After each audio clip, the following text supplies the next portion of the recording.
Assalamualaikum warahmatullahi wabarakatuh. Berjumpa lagi sahabat-sahabat semua, teman-teman semua. Pada kesempatan kali ini kita akan membahas tentang bagaimana sub for sub itu apakah aman pada channel kita atau akun YouTube kita.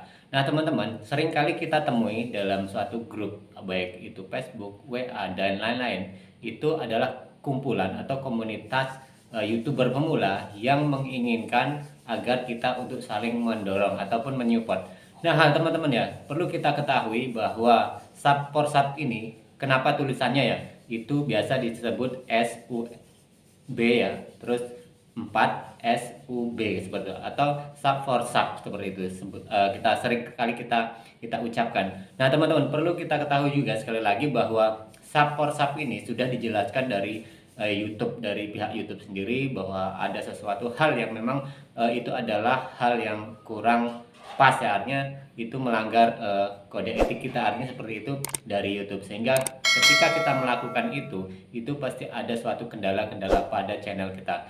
Nah, berdasarkan pengalaman saya pribadi ya teman-teman, saya jujur membuat konten YouTube itu baru kira-kira 1 tahun lebih lah seperti itu. Nah, pada akun pertama saya, pada channel saya pertama itu banyak sekali, artinya hampir seluruhnya hasil subscriber saya itu berasal dari sub for sub. Nah, saya bandingkan dengan channel saya yang satu ini kan seperti itu. Ketika saya dulunya mengejar target, artinya harus segera monetisasi dan mengejar jam tayang, saya lakukan di grup-grup sub for sub tersebut. Nah, tetapi saya melihat hasil yang tidak memungkinkan. Artinya apa? Ketika sudah monet, kita sudah memasuki monetisasi. Nah, ketika kita walaupun kita merajin upload, ternyata view kita ataupun penonton di channel kita itu bahkan secara gratis menurun kan seperti itu. Itu yang saya gambarkan. Nah, kemudian saya berpikir gitu kan. Kemudian saya membuat channel lagi dengan natural, artinya itu berusaha untuk alami. Tetapi mungkin ini juga adalah konten yang lebih menarik daripada konten sebelumnya teman-teman. Dan akhirnya pada saat ini walaupun itu belum seramai yang kita inginkan, tetapi secara kita lihat grafiknya secara hari per hari itu sampai sekarang itu lebih stabil. Artinya walaupun penontonnya itu tidak meledak, tapi itu tetap ada saja, artinya melampaui istilahnya daripada yang channel saya yang satunya seperti itu. Nah, ini menjadikan suatu bukti bahwa sub for sub itu menurut saya pribadi itu kurang baik untuk kita sebagai YouTuber pemula.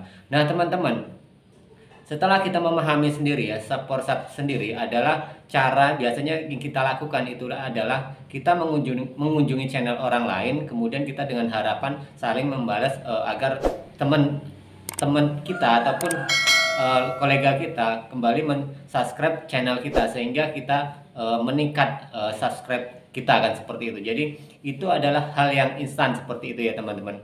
Nah, kalau kita amati lagi ya teman-teman, bahwa kita beberapa artikel menyebutkan bahwa memang ada penjelasan baik itu dari YouTube sendiri, kemudian dia dimuat dari beberapa sumber, bahwa sub for sub itu adalah tindakan yang ilegal, yang adalah cara instan kita untuk mendapatkan follower kita ya, sehingga kita meningkat, termasuk kalau di YouTube itu adalah subscribe kita itu semakin meningkat.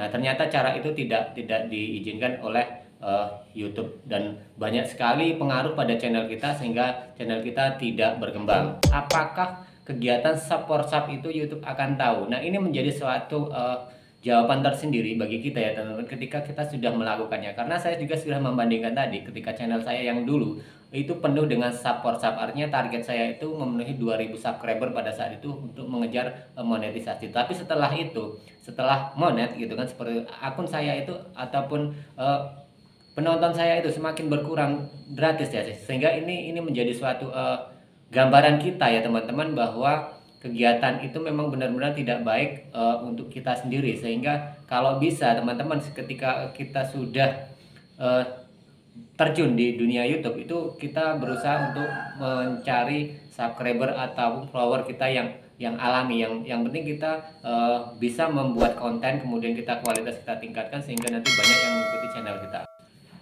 Nah, tentunya teman-teman, dengan perbandingan tadi, tentunya itu YouTube tahu ya, itu kegiatan-kegiatan kita seperti itu mungkin sudah kedeteksi ya teman-teman. Ibaratnya kita itu ketika kita subscribe orang lain kemudian mereka membalas seperti itu. Jadi itu dalam tengah waktu yang tidak, apalagi yang tidak lama seperti itu ya teman. Sehingga itu menjadikan YouTube tahu, sehingga kegiatan-kegiatan itu memang benar-benar berbahaya buat channel kita sendiri seperti itu.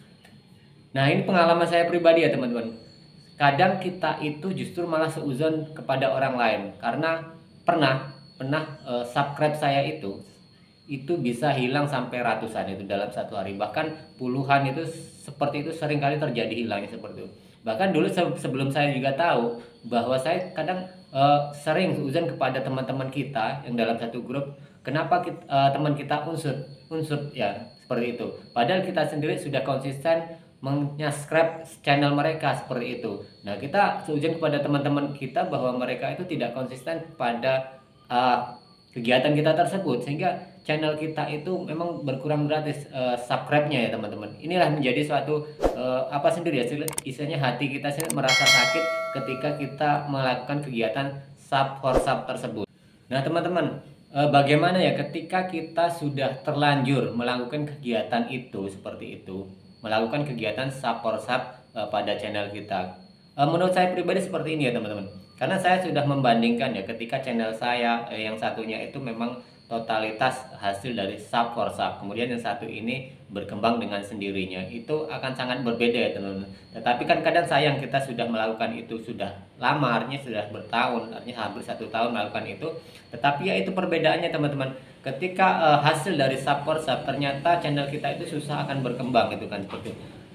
Kita ada tambahan subscribe gitu kan, seperti itu hanya kunjungan dari teman-teman semua yang meminta untuk saling menyupport juga seperti itu. Artinya itu sama dengan kegiatan sub for sub. Nah, untuk secara alami itu memang berat sekali teman-teman dibandingkan dengan channel saya yang satunya.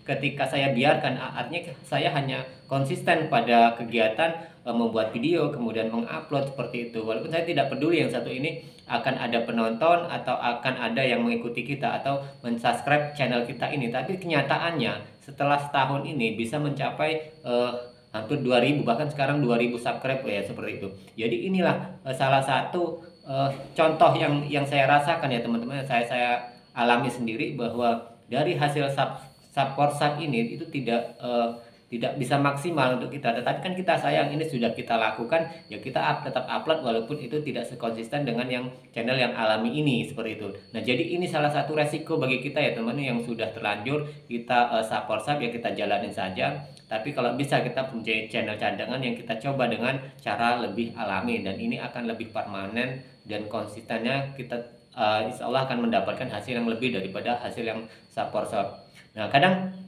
kita kan ingin cara instan ya teman-teman, sehingga tadi kita meningkatkan viewer kita, kemudian mencari subscribe itu tiap hari dengan sub for sub. Inilah yang menjadi salah satu ambisius kita, sehingga kita tidak artinya tidak baik melakukan sub for sub tersebut. Nah teman-teman, kalau ditanya hasil sub for sub itu bisa untuk dimonetisasi, tentunya bisa teman-teman. Saya sendiri sudah melakukannya teman-teman. Baik itu kita mencari subscriber gitu, seperti itu, mencapai 1000 subscriber itu kan lebih mudah. Artinya kita hanya setiap hari rajin masuk grup, kemudian kita meminta kepada teman-teman. Kadang itu ada yang minta kan, oh kita saling tonton 5 menit apa 3 menit kemudian baru subscribe kan, seperti itu. Kita memberikan like, kasih komen kan, seperti itu. Nah, itu dalam waktu tidak lama biasanya itu memang bisa kita mencapai target untuk mencari 1000 subscriber kan, seperti itu. Tetapi ya itu tadi, pada saat ini YouTube pun semakin ketat, semakin tahu bahwa kadang-kadang subscribe dari teman-teman kita itu masuk spam, sehingga itu menjadi kita tadi seperti itu teman-teman. Pengalaman saya tadi apa ya, artinya berdampak buruk pada channel yang kita kelola. Nah, ini adalah pesan saya kepada teman-teman YouTuber pemula, apalagi teman-teman yang akan bergabung kepada partner YouTube seperti itu, akan masuk ke dunia YouTuber. Kalau menurut saya pribadi, teman-teman itu lebih baik membuat video menarik dengan alami. Artinya kita yang penting konsisten mengupload video, perbaiki kualitas video kita, itu akan lebih baik. Dan kemudian saya yakin itu akan lebih berkembang ya teman-teman. Walaupun saya sendiri memang tidak melonjak, artinya viewer saya itu tidak melonjak, tapi itu tetap konsisten dan algoritmanya itu tetap terpenuhi. Artinya dalam 2 hari itu ya teman-teman, 1000 viewer itu masih tetap masuk gitu, seperti itu minimal teman-teman. Jadi saya bandingkan dengan channel saya yang satunya yang hasil sub for sub itu sama sekali, bahkan hanya penontonnya dalam 2 hari itu hanya sekarang puluhan kan seperti. Nah ini salah satu perbedaan yang sangat mencolok. Jadi itu pesan saya kepada teman-teman semua, lebih baik kita membuat video alami, kita upload, perbaiki kualitas video kita sehingga nantinya channel kita semakin berkembang. Nah itu saja teman-teman, sedikit pembahasan kita tentang bagaimana resiko suatu sub for sub sendiri, dan kita bahas di lain kesempatan. Kita berjumpa lagi di tayangan dan video berikutnya.